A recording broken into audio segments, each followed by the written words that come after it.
Good morning, friends. Tuesday is upon us once again, and with that comes, of course, the Tuesday tune-up. I want to talk a little bit about, when I was growing up, those many years ago, see if this relates to anybody. There were only 3 television networks. This was before cable, before DVDs, before the internet, Netflix, all that kind of stuff. We were culturally deprived because those 3 networks, they're the only game in town. And as a consequence of that, the shows that they ran became a significant part of the culture. One of my favorites was a show called Happy Days. Many of you probably remember it. It premiered in 1974, but it was actually set way back in the 1950s. It followed the life of a typical American family, the Cunninghams. Dad ran a hardware store, while Mom was a homemaker who ran the household. Son Richie was a teenager in high school, and daughter Joni was a precocious little preteen. And the show was largely about Richie and his friends as they came of age and went through the troubles that were typical for teens at the time. Sock hops, drive-in movies, the local malt shop, those were all the backdrops. There was even a little minor character, a tough guy with a leather jacket known as Fonzie. But fear not, this was an idealized view of the 50s. He was a hoodlum with a heart of gold, and he quickly became beloved both of the characters on the show and of the country who watched him each week. Long about 1975, Fonzie was the coolest guy on the planet. The show was a huge hit. It ran for more than a decade, and it made household names out of all the cast. It spun off no less than 4 other shows, made ABC Network a vast fortune in advertising, but even more than that, it really drove the culture. Everybody was glued to their TV sets when the show was on, and discussions of last night's show were held in every schoolyard and office water cooler in the nation. The carefully crafted catchphrases that the writers concocted, they were on everybody's lips. The show found a place in the nation's heart, and it was enormously popular. But what I want to ask right now is, why was that? I mean, let's be honest, it was not exactly what one would call high art.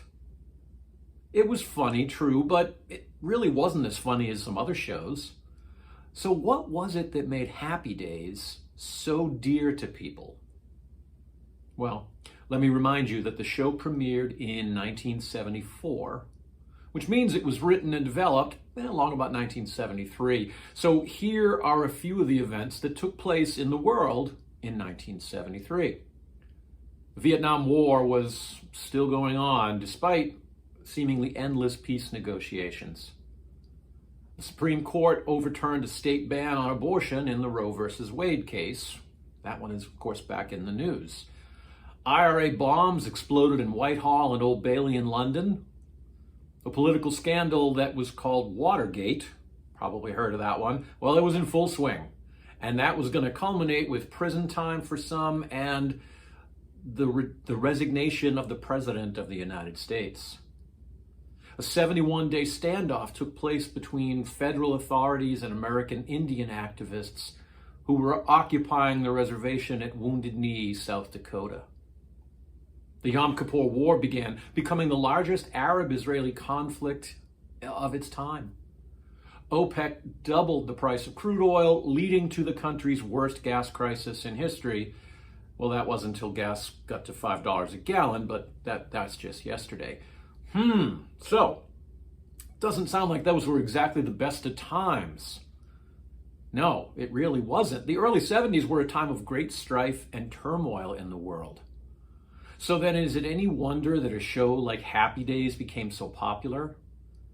It was a way to escape reality for a bit and return to a simpler time. A time when all was right with the world. A time when the biggest problem you had was who to ask to the sock hop on Saturday. When everything was still the way that it should be. Or, At least that's what we think. For despite the popularity of the show, all was indeed not right with the world in 1955. Apartheid in South Africa saw 60,000 black residents of Johannesburg forcibly evicted from their homes. Claudette Colvin, a 15-year-old African-American girl, refused to give up her seat on a bus in Montgomery, Alabama to a white woman. She was carried off the bus while being kicked and handcuffed and harassed on the way to the police station. Hurricane Hilda killed hundreds of people in Mexico. President Eisenhower sent the first U.S. advisors to a country that most had never heard of called Vietnam. Wow, this is the gentler, happier time depicted in that popular TV show. It doesn't sound like a gentle, happy time. So how do we reconcile this? How could that difficult time be remembered as the happy days? Well, you think about it, and I'm sure you probably already know the answer. We have a demonstrated tendency as humans to romanticize the past, to use selective memory, to let the bad things sort of fade while the good things grow better in our memory with each passing year. The present is difficult and often scary. And so we turn to the past, to the good old days, the happy days. Yeah, I used air quotes, sorry. And we remember them as, well, as a simpler time when all was right with the world. Now, we're not alone in this. It's kind of been a feature of humanity all along. Paul talks about it to the believers in Rome when he says, I consider that the sufferings of the present time are not worth comparing to the glory about to be revealed to us. See, he knows that we're afraid of the challenges in the world today, but Paul also reminds us that it's not the past to which we should look, but to the future. Now, we often would prefer to retreat to the familiar confines of the past, but Paul instead entreats us to look forward to what is yet to come. We know, he says, that the whole creation has been groaning in labor pains until now, and not only the creation, but we ourselves. My friends, it's not the past that is the best of times, it's the future. God has things in hand. Now, we may not understand what's happening right now. We don't know why the world is the way that it is. The present is often scary, and we don't know what the future will bring. And that's why the past is so alluring. Because, well, we already know what happens, and we even have the ability to rewrite it or to romanticize it any way that we like. But the present, the present's unfolding around us, and sometimes in ways that we don't like. And the future, well, the future's even scarier than the present because we don't have any control. And as people, maybe you've noticed, we like to be in control. But Paul reminds us that the future will be glorious. Why, you ask? Because God is in control. He reminds us we are children of God, and if children, then heirs. Heirs of God and joint heirs with Jesus Christ.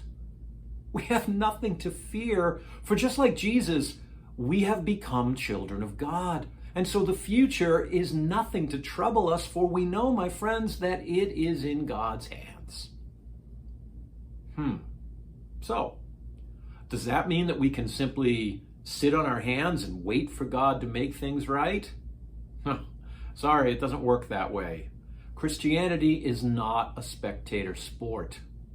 We don't live out our faith by sitting on the sidelines and waiting to see what God will do next. No, we are called by God to love one another as He loves us. And we do that by acting to make the world a better place right now in the present. Feeding the hungry, housing the homeless, clothing the naked. These, my friends, are the ways that we live out our faith while we wait for the glorious future that is to come. When we do this, when we live out our faith, then, oh, my friends, then we can make the present our very own happy days.